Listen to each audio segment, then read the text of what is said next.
Fala pessoal, tudo bem com vocês? Então, vamos dar sequência aos nossos estudos sobre o período arcaico, especialmente a formação da cidade de Esparta. Como eu encerrei no vídeo anterior, Esparta foi fundada pelos dóricos, por volta do século XI a.C., na região da Lacônia, no Peloponeso, uma das poucas regiões agricultáveis da Grécia, e por isso, desde a sua origem até o término da civilização grega, Esparta manteve a sua economia baseada na agricultura. O modelo social e político espartano ele foi estabelecido pelo legislador Licurgo, que por volta ali do século VIII, do século VII a.C., criou esse regime onde a sociedade espartana foi dividida em três categorias: espartiatas ou esparciatas, os cidadãos espartanos, descendentes dos dóricos, fundadores da cidade, Então tinham os privilégios políticos, inclusive a participação no exército.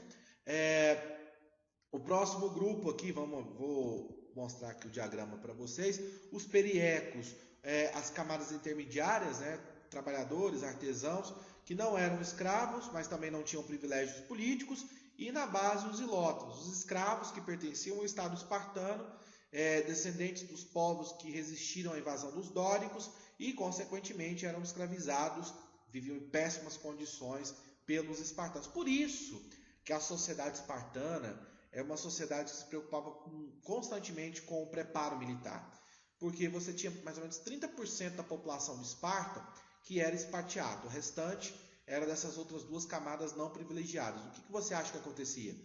Constantes revoltas, Aquele que é massacrado, aquele que é dominado, aquele que vive em uma condição pior, ele não quer continuar vivendo dessa forma. Então, constantemente havia essas revoltas populares internas. E quem reprimia essas revoltas? A elite militar, dos soldados, dos cidadãos espartanos. Tudo bem? Beleza? Vamos falar da organização política de Esparta, tá? Esparta era uma oligarquia. O que significa essa palavra? Oligarquia é governo de poucos. Então você tem um pequeno grupo da sociedade, no caso os esparciatas, os cidadãos espartanos, descendentes dos dóricos. Por que eu estou repetindo isso toda hora? Para você gravar, mano, parceiro. Tem que gravar, Descendentes dos dóricos, eles controlavam a política da cidade. O governo era uma diarquia, você tinha dois reis, tá? Um rei cuidava do exército, era o chefe, o general do exército, e o outro rei era uma espécie de sumo sacerdote, cuidava das festas, dos eventos religiosos da cidade. Na base do sistema, você tinha a chamada Ápela, que era uma assembleia formada por todos os cidadãos espartanos com mais de 30 anos. É aquilo que eu falei, dos 18 ao 30 eles serviam ao exército, Dos 30 para frente eles podiam participar da Ápela. Qual que era a função da Ápela?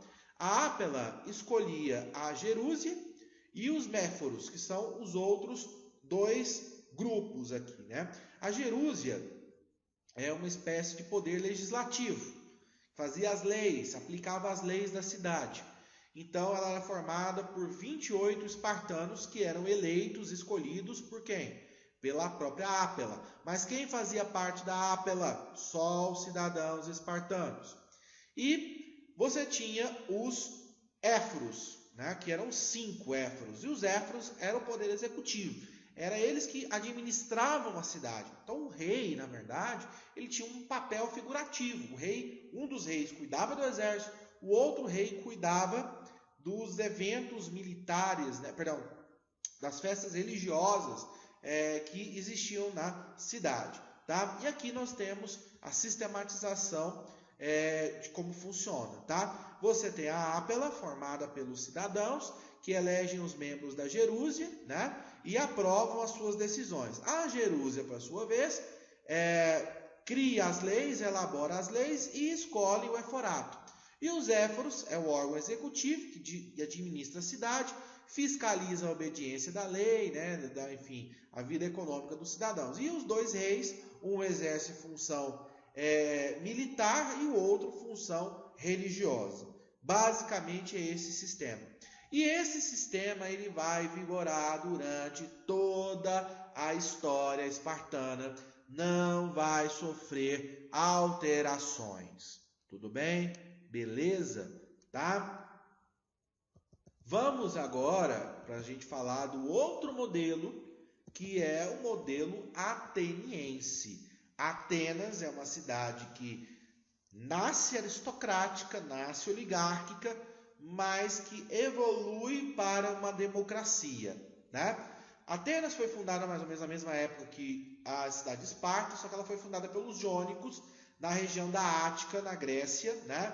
E diferentemente de Esparta, que tinha ao seu redor grandes áreas cultiváveis, né, agricultáveis, Atenas não disponibilizava, não tinha à sua disposição esses recursos. Então, desde o início, pela sua proximidade com o mar, com o porto, o excelente porto natural que existia na cidade, Atenas foi uma cidade que se dedicou, que tinha uma vocação mais natural para o comércio. Mas você tinha em Atenas, no início, quando ela foi fundada, lá no período arcaico, uma aristocracia rural que governava a cidade.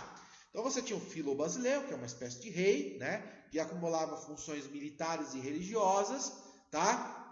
E esse Filo-Basileu tinha como missão dividir as terras. Com o passar do tempo, como eu já expliquei anteriormente, ele privilegiou amigos e parentes, e isso provocou graves problemas sociais. Porque você tinha um pequeno grupo, os eupátridas, né, que tinham muita terra, e um grande grupo, o restante da sociedade, que não tinha, os tétros, os georgóis, entre outros, nós vamos falar deles daqui a pouco, que não tinham terra. É aquele que não tem a terra vai querer ter, isso gera, obviamente, conflito, tá?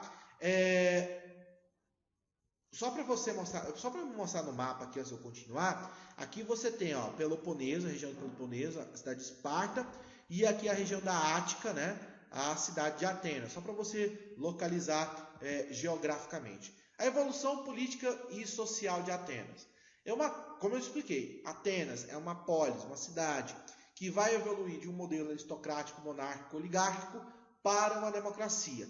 Essa transformação, toda essa mudança, é uma mudança longa, é complexa, ela é demorada, ela vai sendo feita, né, com o passar do tempo, não é do dia para a noite, demora séculos.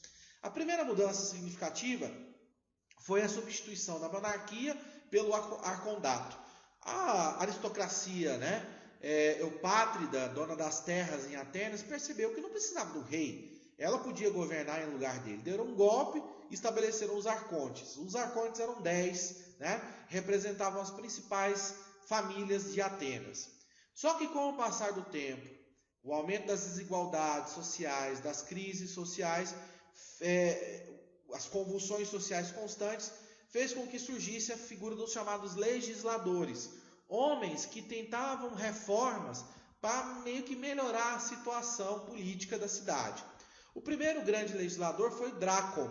O Drácon, lá no século VII a.C., ele era um eupátrida. A primeira mudança que ele fez, pegou as leis que eram orais e transformou em leis escritas. Dessa forma, todas as pessoas da cidade podiam ter acesso às leis, e isso evitava a manipulação da lei por parte, né, uma parte mal intencionada.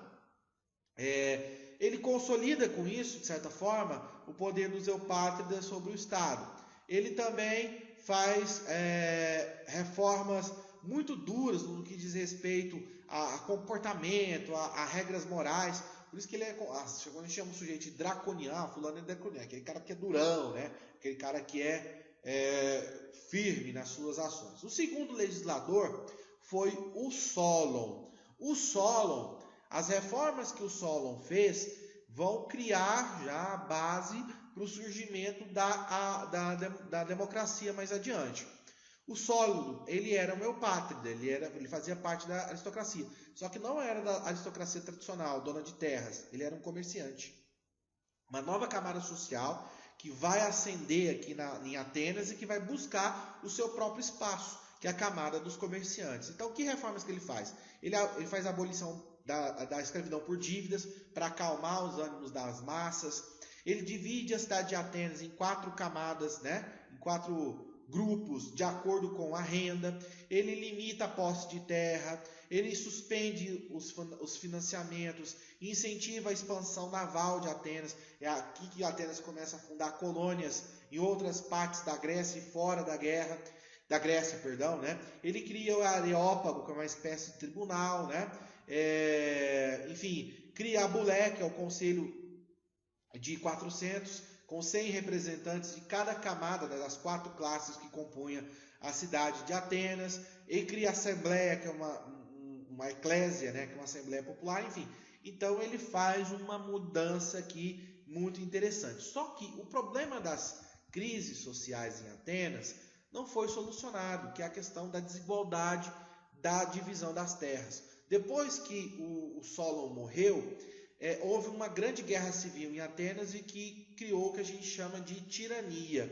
O Pisístrato foi o primeiro tirano, né? Ele governou Atenas por 25 anos de forma absoluta. Ele era a autoridade máxima, fazia tudo que estava ao seu alcance. E ele tinha um grande respeito das massas, da parte pobre da sociedade, né, ateniense, porque ele fez uma série de reformas na cidade e tal, gerou muito emprego, muita renda, então ele tinha essa aprovação. Só que o Pisístrato morreu, o seu sucessor, seu filho, ele não conseguiu dar sequência, novas revoltas aconteceram em Atenas, e aí surge o terceiro legislador que nós vamos estudar, que é o Clístenes. E o Clístenes cria a democracia ateniense. Tá? Antes de a gente falar da democracia criada por Clístenes, dá uma olhada aqui nas camadas sociais que compunham a sociedade ateniense. Eupátridas, né, os grandes fazendeiros, os grandes proprietários rurais, os georgóis, os pequenos proprietários, os demiurgos, que eram os comerciantes, os metecos, que eram os estrangeiros, e os escravos, né? Escravo não tinha direito a nada. Tá? Então você tem esses 4 grupos, né? Eupátridas, georgóis, demiurgos, metecos, aquela divisão que o Solon fez. Quais foram as estruturas criadas pelo Clístenes para estabelecer a democracia? A base da democracia era a eclésia. A eclésia era uma assembleia formada por todos os cidadãos atenienses. E o grande avanço do Clístenes foi redefinir a ideia de cidadania.